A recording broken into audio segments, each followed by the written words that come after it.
আজকে তাল পারতে গিয়ে একটুর জন্য আমার মাথায় তাল পড়ে যেত। আর তোমরা তো সবাই জানো এখন তো চলছে তাল খাওয়ার সিজন, আর এছাড়াও আম জাম কাঁঠাল তো আছে, কিন্তু এই তালের সিজনে তাল খাবো না এটা কখনো হয়? তো তাই আজকে ঠিক করলাম দাদা ভাইদেরকে নিয়ে তাল খাবো। তাই অস্ত্রগুলিকে শুরু করে দিলাম ধার করতে। আর তোমরা তো ভালোভাবেই জানো তাল আমরা যতই একসঙ্গে পারি না কেন, কিন্তু খাওয়ার বেলায় যে যত তাড়াতাড়ি কাটতে পারে ততই বেশি খেয়ে নেয়। তো যাই হোক, এখন আমরা চলে এলাম একটা পুকুরের ধারে, যেখানে তালের তো কোনো অভাব নেই, কিন্তু আমাদের তো গাছে চড়ার জন্য হনুমান অভাব পড়ে গেছে। আমি একটু চেষ্টা করেছিলাম, কিন্তু অর্ধেকের বেশি তো আর উঠতেই পারলাম না। যাই হোক, ভাই আমাদের চেপে পড়লো গাছে, নিমেষের মধ্যেই 4-5 কান তাল পেড়ে নিলাম। আর যেটা হয়ে থাকে, তাল ভালো করে পারতে না পারতেই খাওয়া স্টার্ট। আর যাই বলো, তাল কিন্তু পুরো ধাসু লেভেলের আছে। এরপর বাহুবলীর মতো তালগুলিকে কাঁধে নিয়ে সাইকেলে চাপিয়ে নিলাম, কারণ আমাদের এখন এই তালগুলিকে একটা গুপ্ত জায়গায় নিয়ে যেতে হবে, নাহলে তো তোমরা বুঝতেই পারছো কি হাল হয়ে যাবে আমাদের। हमारा मेहनत पूरा पानी में चला जाएगा। এরপর আমরা বাহুবলীর নাম নিয়ে শুরু করে দিই তালের সাথে ফাইট।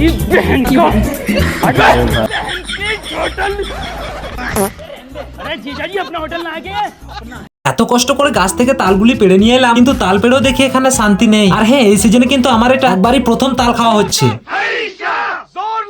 আর হ্যাঁ, তোমরা কতজন এইভাবে তাল খেয়েছো কমেন্টে একটু অবশ্যই বলবে। আর আমাদের এখন ফাইনালি পুরো তাল খাওয়া শেষ হয়ে গেছে।